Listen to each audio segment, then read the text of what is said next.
Welcome to the And She Looked Up Creative Hour podcast. I'm your host, Melissa Hartfield, and I'm an artist and an entrepreneur. And yes, those two things can go together. This podcast is for the artists, the creatives, and the makers who want to find a way to make a living doing what they love. Hello, everyone, and welcome to episode number 28 of the And She Looked Up Creative Hour podcast. I'm your host, Melissa, and I am here once again with my September co-host, Ayngelina Brogan from Bacon is Magic. Hello, Angelina. Hi there. Hello. Today is actually your last episode. So we're at the end of September, and so we are really going to dive in onto something that is a big strength for you and something that I have done a lot of in my corporate career, and that is getting into the data and the metrics behind whatever it is that you do. So before we get too far into it, I'm just going to put a little caveat out here that Ayngelina is in the digital content creation space. That's where I've spent a lot of my time as well. And in that space, a lot of the metrics that we create revolve around traffic. So traffic might not be something that's necessarily, and when I say traffic, I mean website traffic. So that might not necessarily be something that is a big factor in your business, but I want you to think of metrics in other things that you do. So it could be things like your social media numbers. It could be things like your email list. And the idea behind it is that you want to take a look at all of these numbers and really examine what they're telling you about your business, and then further extrapolating that to figure out if the things that you are spending your time on within your business are actually moving the needle for you, whether, you know, your metric is profit or revenue or time. It's going to differ for everybody. So what we really want you to think about here today is what it is, like, can you measure a return on investment in how you're spending your time within your business? So we're going to refer to that as ROI, but that's what ROI stands for, return on investment. And if you're not a numbers person or you don't like math or bookkeeping, I hate math and bookkeeping too, but I totally geek out on data. So, and I know you do too. So we're going to dive into looking at numbers. And I want you to think about all the places where there may be numbers in your business. For a lot of us, Google Analytics is a really good place to start. But as I mentioned before, there's other numbers like in your social media, in your email lists, in the number of events that you might do in a year, the people who attend your events. There's lots of different places where you're going to be looking at the numbers and what you have to do to get those numbers happening. That wasn't very eloquent, but that's okay. So before we get too far into it, I thought it might be a good idea for us to just maybe talk a little bit about vanity metrics, which are something that get mentioned a lot. And those are metrics that may sound really impressive, but don't necessarily translate into anything meaningful. So it might be page views, it might be the number of followers, and that's not to say that those numbers can't be important, but you have to measure those numbers against something else to make them important. Like, it's great if you have 1 million page views a month, but what does that actually translate into for your business from like a money generation or an engagement perspective? So I think it's important to kind of just point that out. And I think also sometimes a lot of us do things with numbers because we see everybody else doing them without necessarily putting thought into why we're paying attention to that number. So those are my caveats out of the way for today.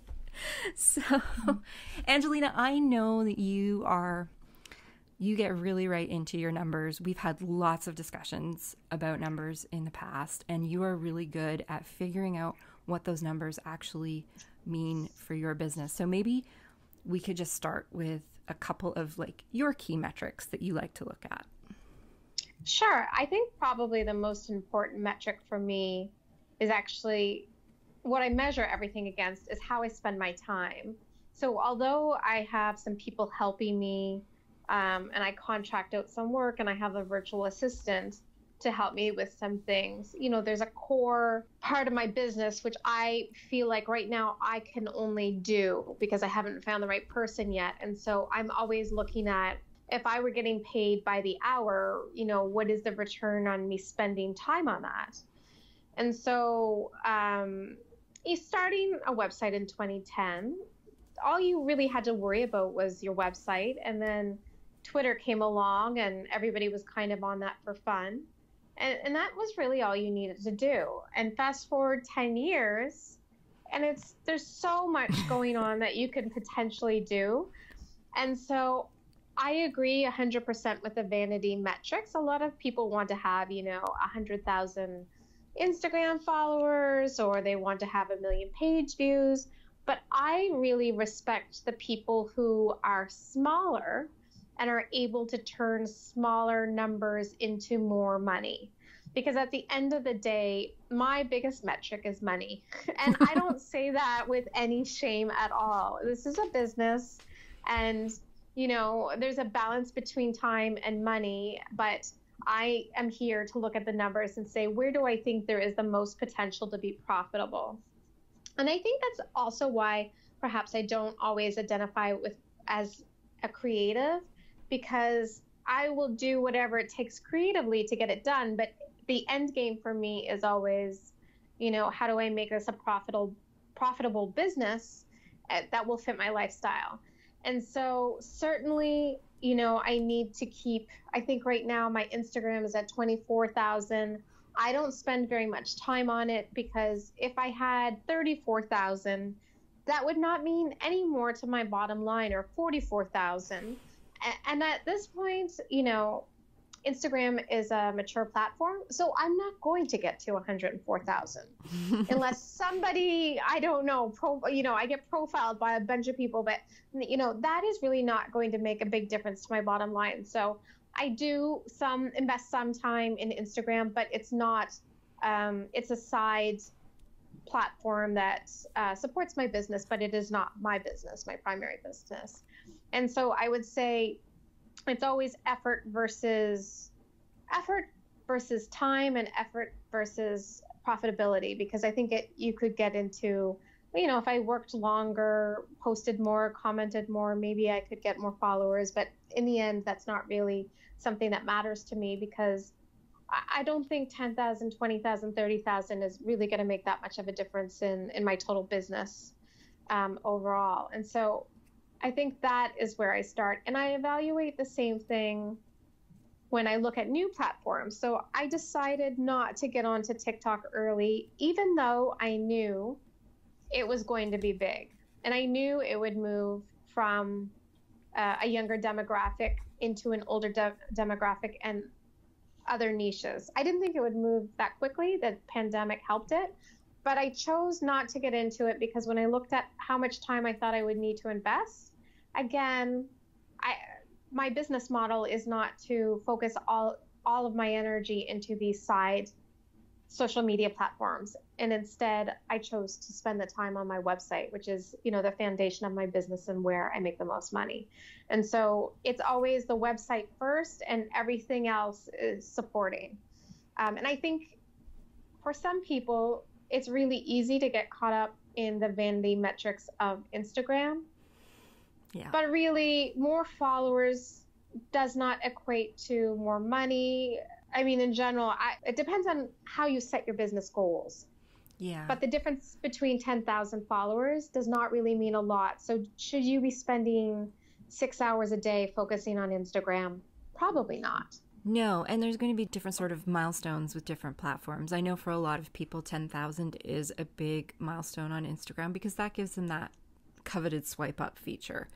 So maybe that is a goal you want to set yourself for Instagram. But once you've got that, maybe that's when you pull back on the amount of time you invest in it, because you've gotten the main thing out of it that you really needed. And I think it's also important to look at social media platforms as, like you said, they're not your platforms. And I always look at them as a way to market. It's free marketing for my main platform. And let's be honest, free marketing does not come around very often. Marketing is usually very expensive. So that's kind of how I treat it. It's a free marketing platform. It's a way to get my name and my work out there that I wouldn't have access to otherwise, but it is not my main business. No. And just on Instagram alone, I have friends who have over 100,000 followers on Instagram and very loyal followers, and they don't get traffic to their site from Instagram. So that swipe up feature is not really that useful. If someone is really interested and you say, link in bio, then that is enough. They'll go find it. Yep. They will. And so, I have someone who is a travel blogger, has, I think, 97,000. And she'll ask questions like, what should I write about next? And, her followers will mention something that she's written about in depth on her site. And that's because it's very difficult to get people to go from one platform to another. So it's best to just recognize that you have an audience there. Now, once you recognize that, you have to decide, do you think that you can do something there with your audience that is captive where you can achieve one of your business goals? But if your goal is just to drive traffic to your site, everyone that I've spoken to that does very well has said, it's just not going to happen. And so I think that number you chase after, but maybe doing a little bit of research to see if it's actually working for people helps. Yes. And I have an account that has the swipe up feature and I have one that does not. And it really doesn't make a huge difference. It's handy. But I know for some people that's a really big goal. Now, where something like social media, so that's something like when you actually look at your social media numbers, does it justify the amount of time that you're putting into it? So if you're somebody who puts a couple of hours a day into Instagram, how are you able to justify that financially and from a time perspective? Because I think most of us can't. One of the ways that I can justify Instagram is that it is a market research tool for me. It's a great place to engage with your followers.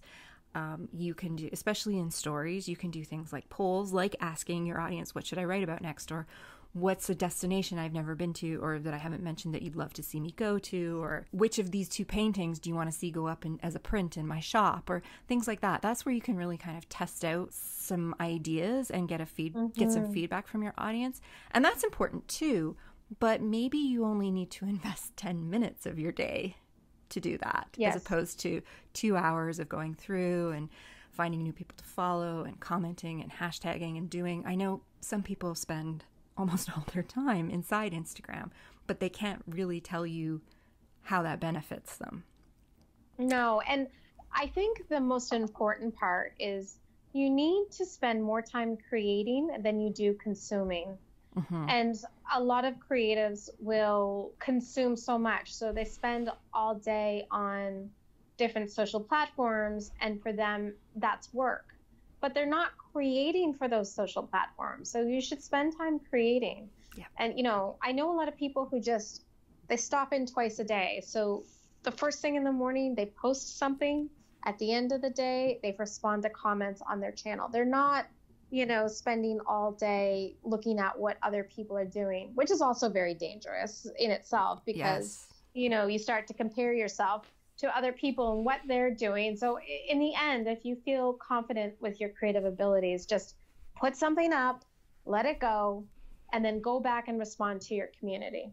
Yes, that's really good advice. I know that a big metric for you actually is traffic, and it is for a lot of digital content creators because a lot of us earn a good portion of our income through ad revenue, which is very dependent on your traffic. The more traffic you get, the more ad revenue you get.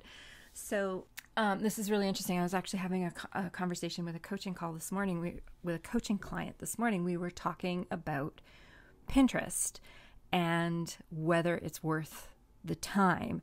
And Pinterest has been going through a lot of changes in 2020, and there have been some issues with it. And we were discussing this, and again, a lot of people put a lot of time and effort into Pinterest, and they're not really able to measure whether or not that's paying off for them. And I know you've done some research into this, and you've decided that Pinterest is a good use of your time. And so maybe you can just talk a little bit about that. What was your process to go through to figure out whether or not putting in X amount of time was worth it from a money standpoint? Sure. I think you really need to decide what is right for you, because I've spoken to people who are struggling on Pinterest, and then we talk about what they're posting, and I tell them I don't really think it's the right platform for you. So when you're looking at what platforms you choose to go on, you really can't ask other people's opinion. Yes. Because some people will think something is great, some people will not. And so this is where the numbers come into place, because you need to decide what is right for you. And so Pinterest is a platform that is great for very broad topics. The more broad the topic, the more mainstream, the better it does. If you have a niche destination site or a very niche kind of creative product, it's probably not going to do well. If you have crafting for kids, it is absolutely where you should be.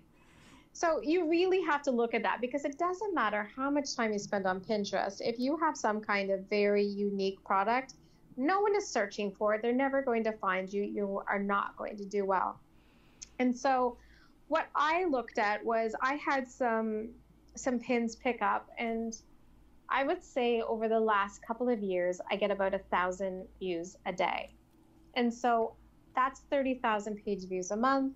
And so absolutely, it is worth the time to do it. However, I don't want to be doing it every day. Even 30,000 page views is not worth, hours every day doing it. And so what I did was I actually hired my sister and bought a Pinterest course for her to take, because I also did not have the time nor the skills to try to explain Pinterest to her. So it was when I looked at the course, I think it's $300 or something. And then the amount of hours it would have taken for me to explain it to her, and I wouldn't have done it properly. I just thought, you take the course, I will pay for it. I will pay for the hours, for you to take it. And our goal is always together, how do we become the most efficient to get the maximum use for Pinterest? And so the great thing about this course was it was really about minimizing time on Pinterest. And she now has it down to she can work on my pins for 6 hours a month. So I pay her for 6 hours a month, and she does all of the scheduling. She usually recommends things, and then she also looks at the analytics for me and will recommend, hey, this is doing well, or this is not doing well, or we should think about maybe dropping this topic. So the interesting thing about Pinterest is it's really a long-term analytic. Yes. Like sometimes a pin takes 6 months to a year to actually take off. So most people don't have the patience. They'll do it for a month. They'll hire someone to help them with it. And if they don't see immediate results, they immediately dump it. And so for us, we look at things quarterly, and we look at it primarily through the numbers. Are people repinning it? Is it getting any traction? Even if it's not taking off in traffic, do we see that people are interacting with that pin? Mm-hmm. If they're not, we kind of put it in this like a yellow bin. And that yellow bin is, this is something that could go away. And then in 3 months' time, if we're still seeing that it's not really getting any footing, then we remove it, and we don't continue to put our efforts on it. And then for topics that are doing well, we look at what are similar topics that we think would do well on this platform. So that's kind of going through and just saying, is there a common theme to the type of content that I'm creating, and could I produce more of it, and does it make sense on my site? And so sometimes I'll just have a one-off strange pin that kind of takes off, and it might be something old and it doesn't really belong on the site, and we'll just let it go. But a lot of times what happens is we can start to see trends in the type of content that is doing well. And the great thing about using metrics is that it's not my personal opinion over whether my content is good or not. Yeah. So I have a lot of content that I have heart for, but is not mainstream. Yeah. And so we just pin less. If I really want to see if it'll work, we'll pin less. We'll put less effort on it. but we'll focus the most on, the things that are doing well. Yeah. So that's how we approach it for Pinterest, at least. And what you just described there is you have essentially created a dashboard type system. And this is actually what I used to create back in my corporate life when I was working in IT, is I created reporting dashboards. And so it would look just like a street stop sign. So it would be red, yellow, green. And ideally, when you look at your dashboard every day, you want to see all green across the board. That means everything's ticking along and things are going well, and you can focus on those things and see how you can grow them. And then you have the yellow, like you have your yellow bucket. Yes. And those are the things that maybe aren't doing so well.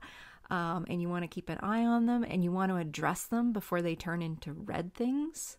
So in that instance, it might be like, is there something else we can do with this content that could put it into the green?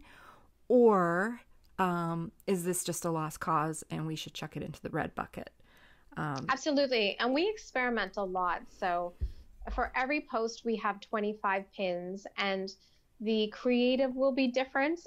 And to be honest, we haven't noticed that the actual creative, the look of it, the design makes much difference. But how we position if it's a recipe, if it's healthy, or if it's vegan, or if it's low carb, or if it's easy, if it's under 10 minutes, we will experiment with, on the image. Some things will say that and some won't. And then we'll just see how are people reacting to this. Now, on Pinterest, there are a million factors that play into why something will do well or won't. So we take it with a grain of salt. The numbers are there to guide you. And then you still have to kind of go with your gut of, yes, I think this will do well if we continue with it, or no, this is just not worth our time. Right. And the other thing is, you actually, because you know what Pinterest generates for you in terms of revenue, you're able to justify paying your sister to help you. And I remember at an event we did a couple of years ago, we had one food blogger who was talking about how she used one of the pinning services. There's a few of them out there, and a lot of them are very expensive. And this one, I think, started at about $700 a month. And a lot of bloggers are just like, $700 a month, that's so much money. That's so expensive. I could do it for way less than that. But this blogger was able to actually say, yes, but here's what I did. This is how much my site generates in ad revenue every month. And I've gone and worked out, based on my page views, how much every page view is worth in terms of revenue. And then I've looked at how many page views per month I get from Pinterest, and I'm able to give myself a direct revenue number for Pinterest traffic. So when I look at, say, how much my Pinterest revenue is, and I don't know what her Pinterest revenue is, but let's just say she was able to see that she was making $3,000 a month directly generated from Pinterest. Right. So suddenly paying someone $700 a month, who A, is probably a lot better at pinning than you are. Yes. And B, who is going to take that off your plate so that you could focus on something that you're much better at and that will also generate revenue. Suddenly that $700 investment really doesn't seem like that much money. Yep. And I think this is something like this even gets into when you're hiring virtual assistants or writers or anyone to work for you. We all kind of freak out over how much it's going, suddenly we're responsible for a portion of somebody else's income, and that can be really scary. But ideally, you want to be able to take a look at your numbers and say, yes, by bringing this person on, they are they're going to be able to keep that revenue number where it is, and ideally they're going to be able to increase that revenue number. And because you're going to be able to work on other things, you're going to be able to increase the amount of revenue you generate, and it's going to push your business forward. But a lot of people don't examine the numbers. They just kind of see how much it's going to cost them to hire somebody and have that visceral gut reaction like, oh, no, I can't do that. It's too much money. Absolutely. And to put in the investment to actually hire someone long term to do it. And, if you have a mainstream product or site, then yes, it can do very well. And a lot of people, when they look at Facebook advertising or Google advertising, that is what they look at, is how much do I have to spend versus what am I getting in return? Yes. And so it takes some time to figure that out. You have to fiddle with things a little bit, but you can get to a point where, yes, you're spending money on Google ads, which is expensive, but you make much more in return for that, especially if you have a product. Yes. So if you're a product-based business, and I see this a lot. I was just in a Facebook Live this morning for product-based businesses, and it was just really interesting because a lot of the conversation revolved around whether or not to offer free shipping for the holidays. And a lot of people weren't sure if it was something they should do or not. And it became very obvious watching the conversation flow that a lot of people didn't know how much it cost them to make their product.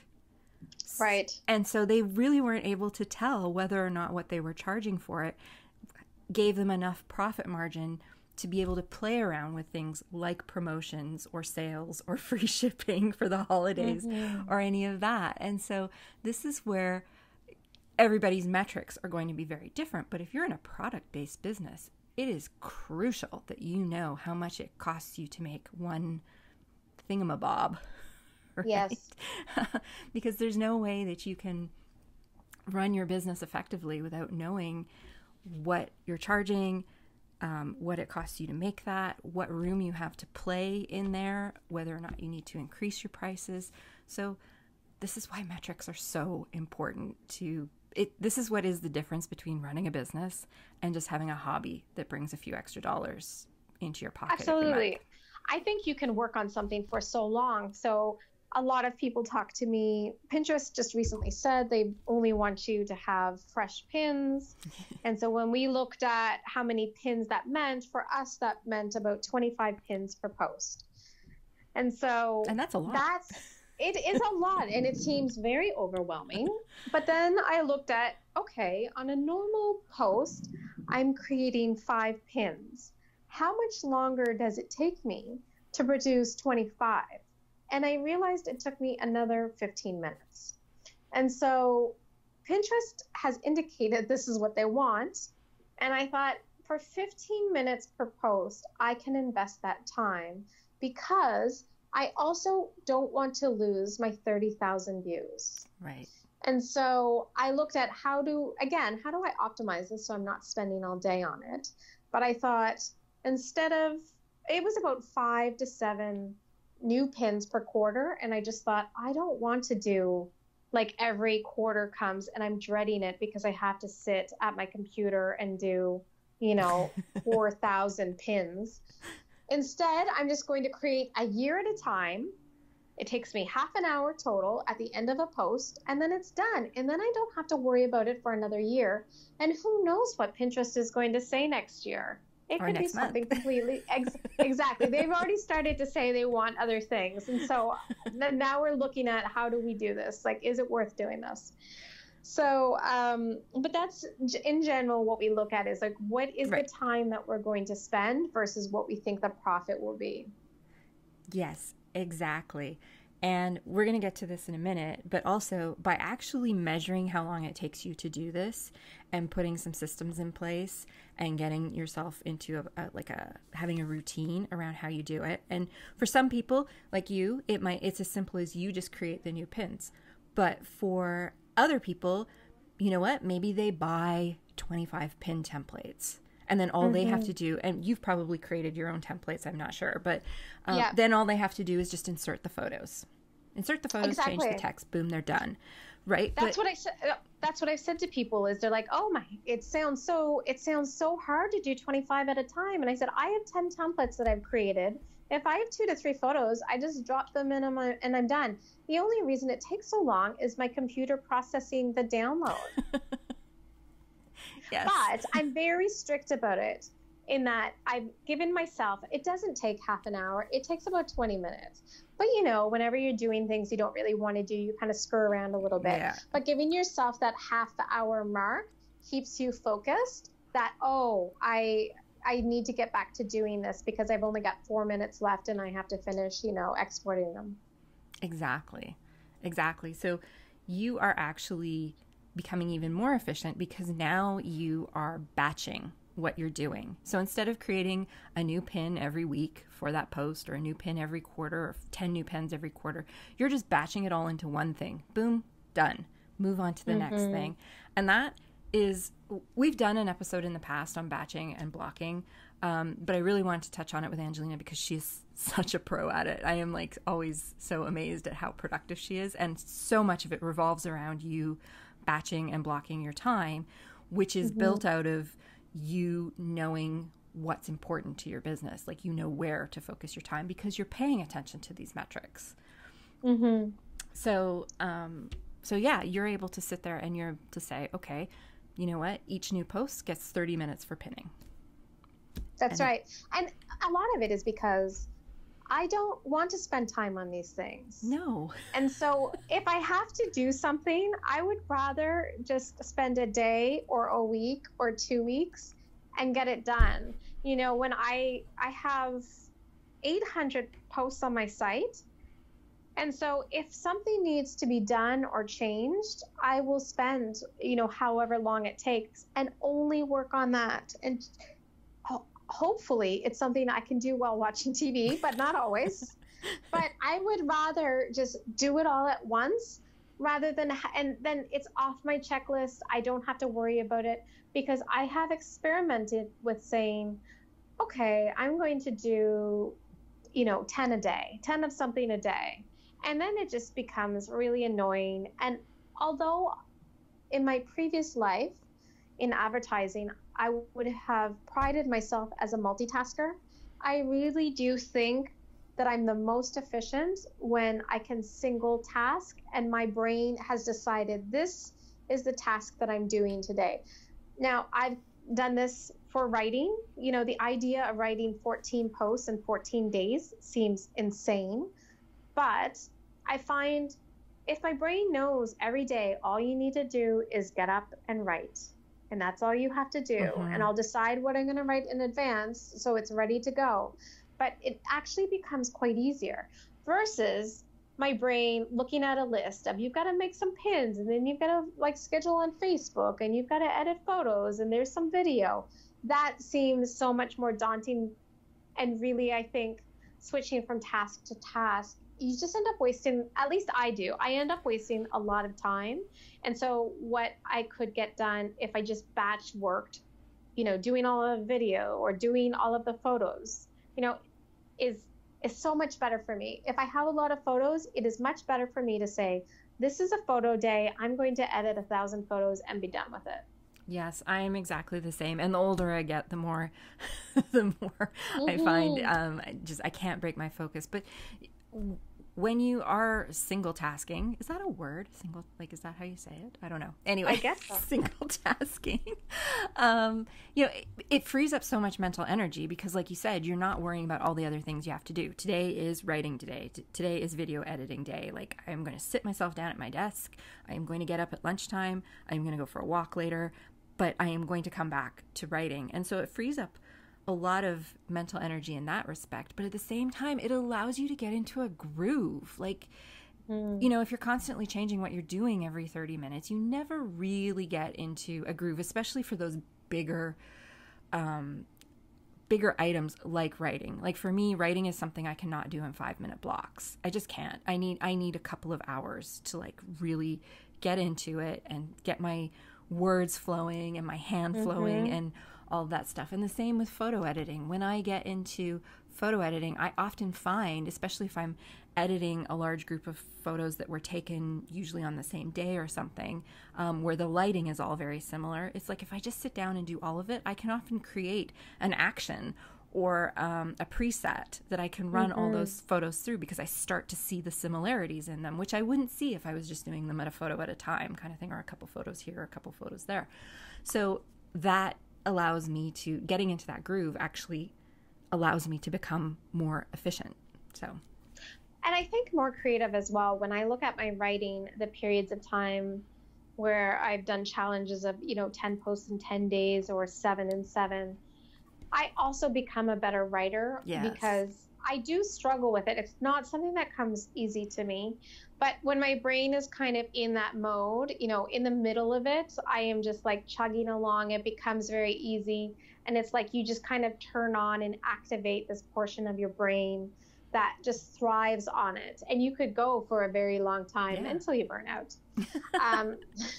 But if you're not using that part of your brain and you're kind of switching over, then it's just hard. It's just really hard. And so my goal is always, all of these tasks and things that I have to do because they're part of my business, but maybe I don't want to do. I don't love making pins.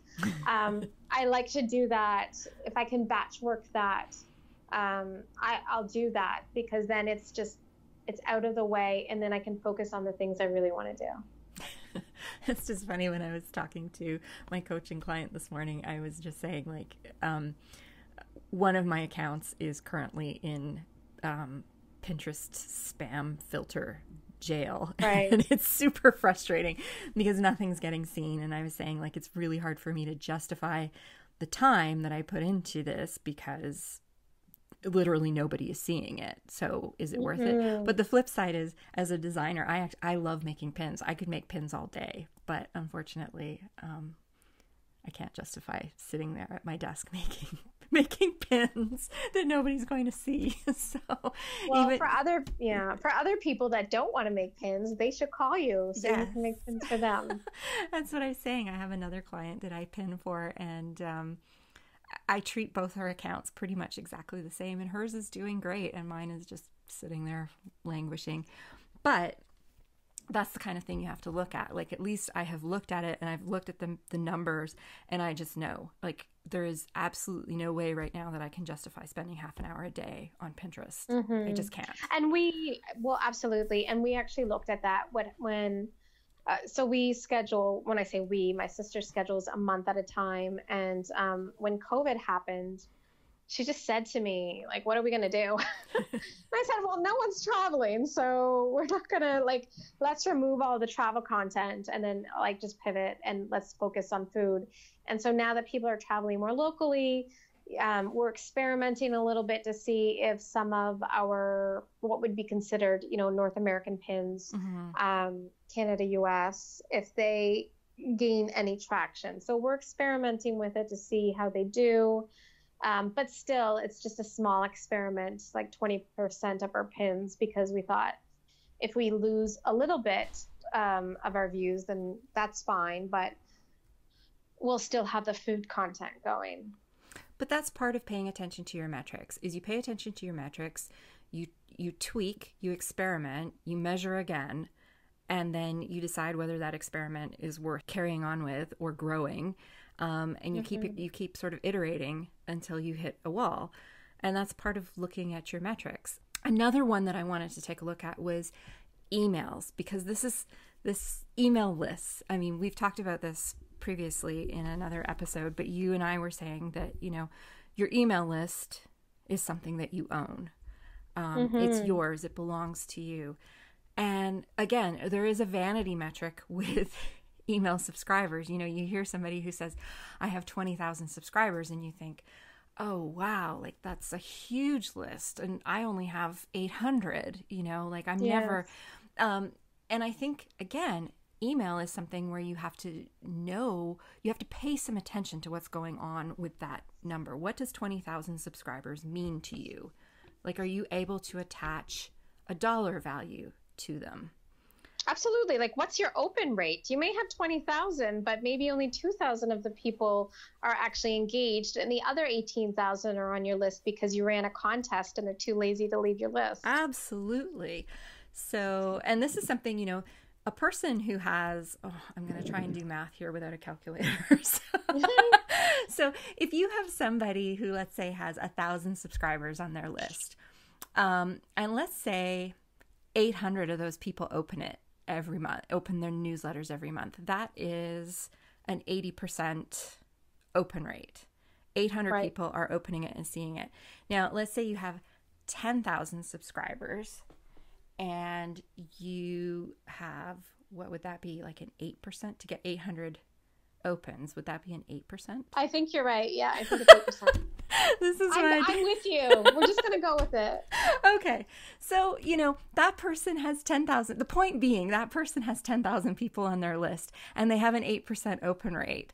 The same number of actual people, eyeballs, is looking at that newsletter as the person with the 1,000 subscribers.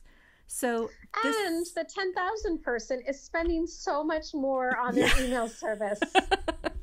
That's another thing to be aware of if you're not already. Having an email subscriber list is expensive. There are very few free services out there, especially once your list starts to get to a certain point. I think MailChimp lets you have 2,000 people on your list before they charge. But the more subscribers you have, the more you are paying every month, and it can get very expensive depending on your service. So this has actually made me rethink email, because also I'm cheap in that I moved from MailChimp to ConvertKit, which is charged in US dollars. And because our exchange rate is just horrible, using ConvertKit, which I do believe is useful for me because, again, metrics, I tag everything to see, if people are clicking on like recipes or Airbnb links or cocktails, Instant Pot.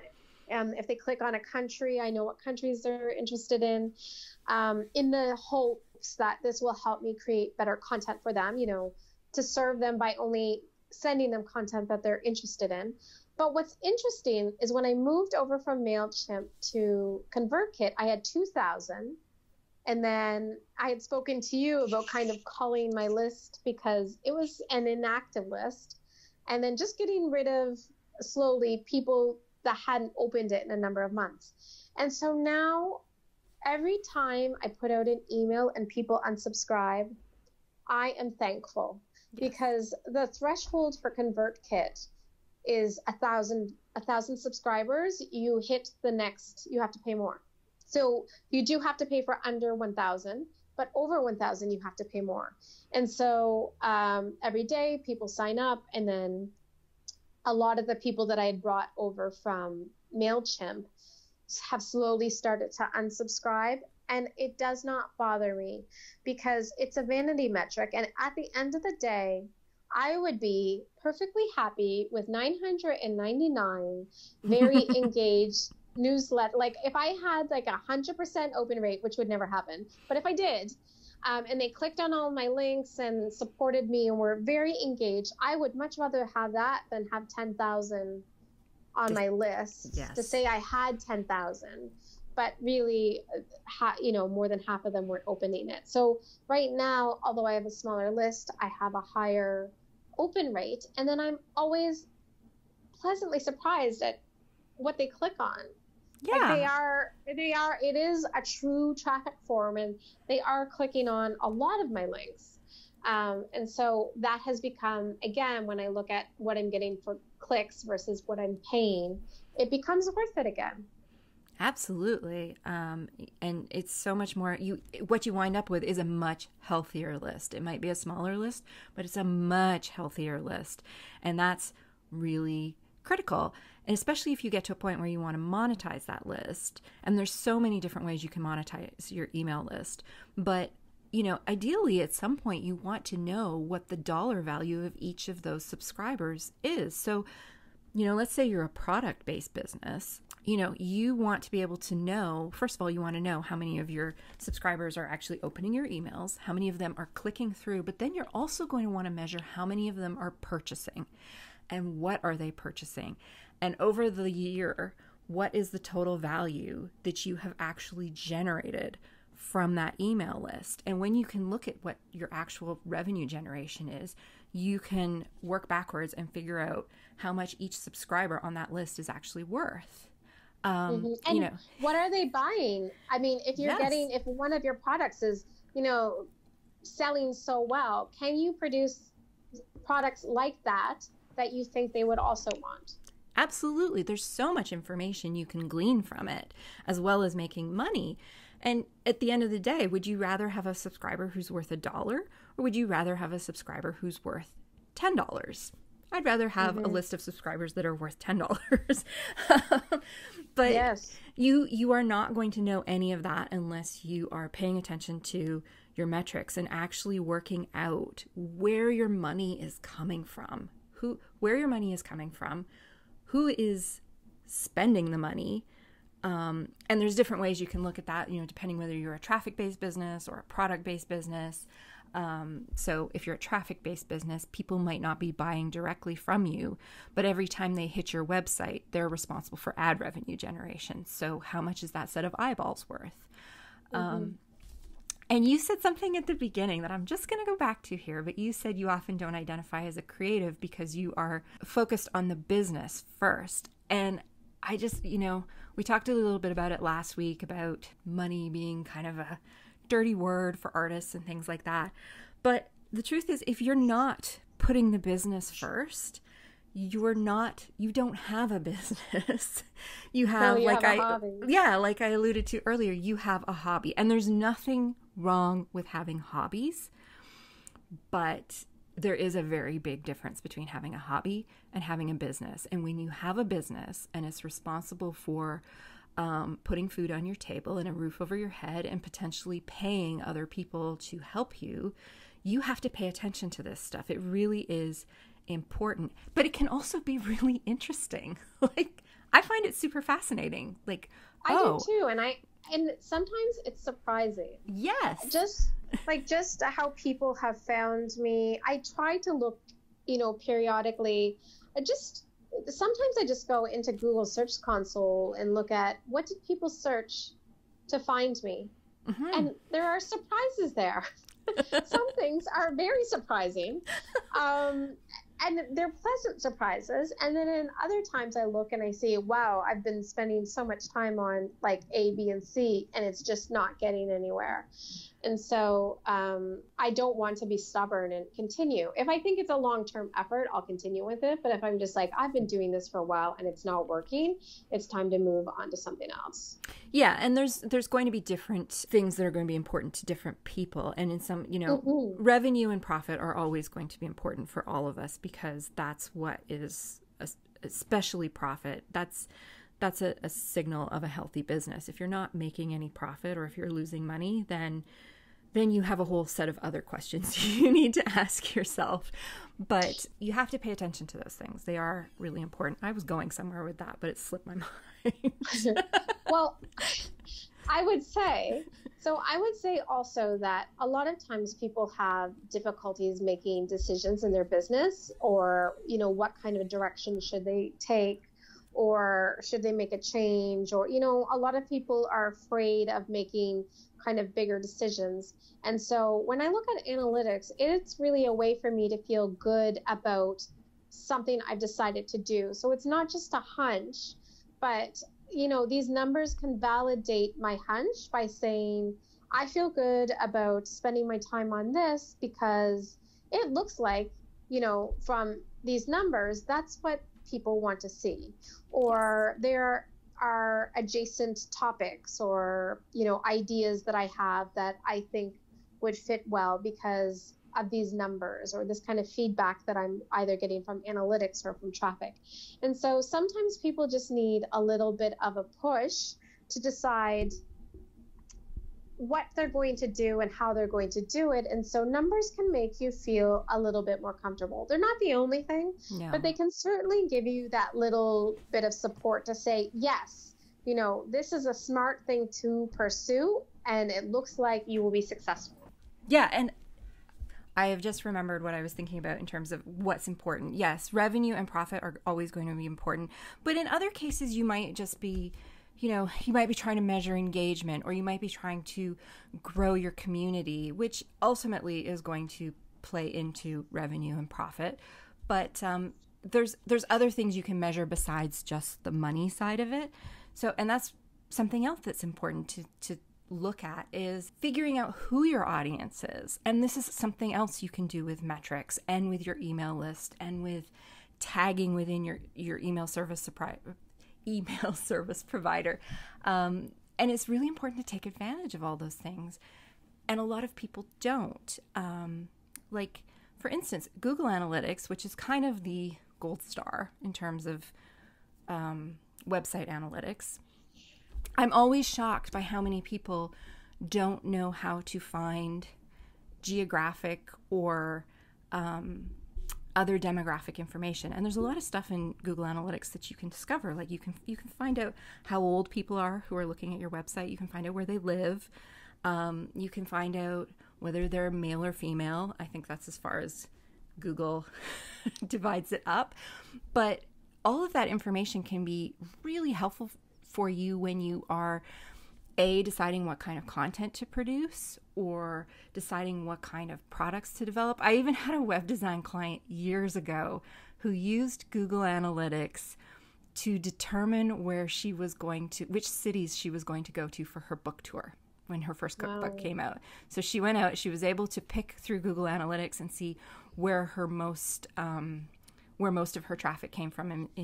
She was in Europe, so she was looking at the UK, and she was able to pick those cities and make sure that she went to those cities on her book tour, made sure that she hit up a bookstore in each of those cities. And that's smart. At the time, this was years ago, I had never heard of anybody using Google Analytics that way, but I'm like, that's really brilliant.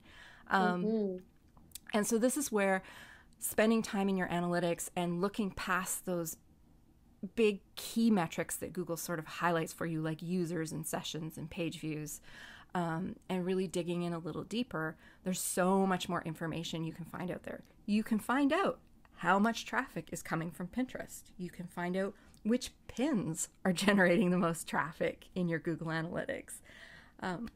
There's just a wealth of information there. And if you don't have Google Analytics tied to your website, as I know there are a lot of creatives out there who don't, you need to do that. That needs to be on your list of things to do. And then start to figure out how to use it, because there's tons of tutorials out there. There are tons of YouTube tutorials that will tell you how to find the exact information that you're looking for, because sometimes it's not always obvious. Sometimes you really do have to dig down. I'm a huge YouTuber for finding information, because although I write, I just don't want to read anything to figure out how to do things on analytics. So I do look up, like, whatever the topic is 101, or how do I find out where my audience is from? And then what's nice about it is it's just visual and so much easier. And also I find a lot of these topics related to analytics are often very single focused. So they'll just teach you one thing. Not everything you could possibly learn about Google Analytics. It's just one thing. They show you how to do it, and then you can find it yourself. Yeah, it's like a quick 3-minute video that shows you how to do that. There's so much you can do. One really cool thing that we learned how to do was how to set goals in Google Analytics. Oh, wow. So we had a goal at one point where we wanted people to stay on the website for more than one link. So we wanted them to visit multiple pages. So we set a goal that we could measure how many of our visitors, our users who landed on our site, actually visited more than one page. And so that actually shows up in my Google Analytics dashboard. And we're no longer measuring that, but I've never gotten rid of the goal, and it still pops up there. And so there's a lot of things that you can track and measure, and it just takes a few minutes of your time to set them up, and it can pay you back just it can pay you back in money. It can pay you back in time, and it can really help you figure out where you need to focus in your business. So whether that is revenue, whether it's a specific niche part of your business, whether it's a product, there's just so much information in there. And that's why it's really important. And a lot of people who didn't think they were numbers people, once they start diving into it, it's interesting how many people really get into it, because it's fascinating to me that if I just put this link here in an email, why do 10% more people click on a button than they do on a link in an email? Yes. Like, I find that stuff fascinating because I'm a nerd at heart. Well, I love testing it. I mean, you can put the same link in an email up top and at the bottom, and then just track, what are people clicking on based on what you've said? And so I do go back and I just like looking at, if I put, 7 links in an email, what are the ones that people have gravitated to as a whole? And that is very interesting to see, because you don't always know. I write about food and travel, so I have to think the travel people probably aren't interested in recipes, but they are. It's amazing. I do a lot of newsletter writing for clients, and so I am often looking at their metrics for their newsletters as well as for my own. And I write newsletters for more than one business of my own. And one of the things that I've really learned from doing it for so many different people is that everybody's audience is so different, and people react, like something that works really well in a newsletter for my audience will fall completely flat for another audience. And this is why you need to experiment, and you need to try these things out, and you need to measure them, because I think too often somebody says to us, oh, this is how you have to do it. And you just take it as gospel because that's what these other 10 content creators said you have to do. And then you wonder why it's not really working. And the reason is because you haven't tried it with your audience, your customers. And so this is where all that testing and tweaking and tracking and measuring can really help you out. It's great if 10 people are telling you to do it this way, but if you can actually look at the numbers and say, that's not working, and I can see it's not working, I need to change it regardless of what these people say. Yeah, absolutely. Well, we're coming up on the end of the hour, so I think that's probably a good spot to leave it in, unless you had anything else you wanted to drop in there. Well, no, not at all. I just think people should not be worried about the numbers, or if they don't think they are a numbers person. It's almost like eavesdropping onto the people who, follow you or are interested in what you offer. It's just a great way to find out more about them without actually asking them. I mean, certainly you should also ask them as well, but it's just to see, you can find out information without them specifically telling you what they want. Yes, I love that. Eavesdropping on your audience. Standing next to a wall with a glass. Exactly. What do you want? I just want to give it to you. Please tell me. Exactly.